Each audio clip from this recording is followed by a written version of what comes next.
Well, let's go to Baltimore and talk to Lawrence Freeman with the Executive Intelligence Review. Welcome to the programme, sir. Mr. Freeman, terrorist attacks are on the rise in Syria. Accusations of chemical weapons are on the rise too. How close are we to seeing another Iraqi-style intervention in Syria, as many call it?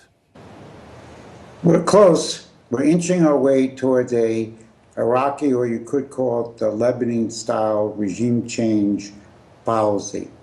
President Obama is creating the conditions for a second fiasco, much worse than we saw in Libya, where the regime is removed and the country will be destroyed and the region will be destroyed, and Al-Qaeda will take over Syria in the way that Al-Qaeda now is virtually taken over Libya.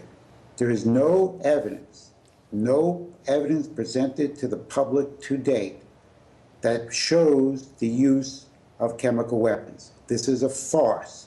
This is a fraud, very reminiscent of the yellow cake fraud of Dick Cheney and George Bush in Iraq. Number two, the UN team that's supposed to investigate the use of chemical weapons, to my knowledge, has not arrived in Syria. Number three is the team, to my understanding, does not even have the mandate to consider who used the chemical weapons, much less if the chemical weapons were used at all. So this is a fraud. This is a farce. It's being pushed by President Obama. He's pushing us right to the edge of war. This is a continuation of the Tony Blair regime change policy. And the only thing that has kept the United States from intervening in months earlier, if not last year, has been the military component of our society.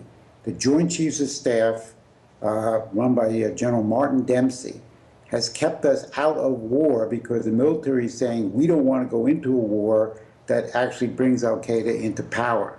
And that has been the major pushback against President Obama's war policy. But he's pushing us, and we may get there if we don't stop this policy and we don't remove Obama from office at the earliest opportunity. Indeed. Well, now, we had the Hezbollah chief, Sayyid Hassan Nasrallah, saying Syria's real friends, meaning Lebanon and Iran and other countries, what he meant, will not leave it alone. What do you think this could mean? This could mean that there's going to be an expansion of regional war throughout the entire area. It means that you'll expand to Lebanon, expand to Jordan, Israel will be brought in. But the bigger danger, the friends that Syria has, is you have to look towards the position that President Putin has taken in Russia. They were manipulated and fooled into believing this operation in Libya a couple of years ago. And they know that this is what the West intends here. And they will defend the sovereignty of Syria because they know they're really defending the sovereignty of Russia.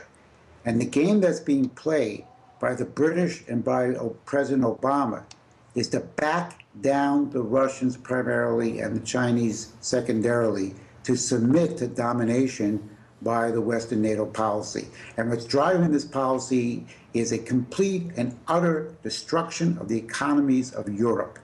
Europe is being destroyed country by country, Greece, Cyprus, Spain, Portugal. And it's the collapse of that financial Western system run out of the City of London that is driving the Obama administration closer and closer to war as a consequence.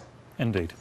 We'll have to leave it there for the time being. Many thanks to Lawrence Freeman with the Executive Intelligence Review from Baltimore. Thanks for your time there, sir.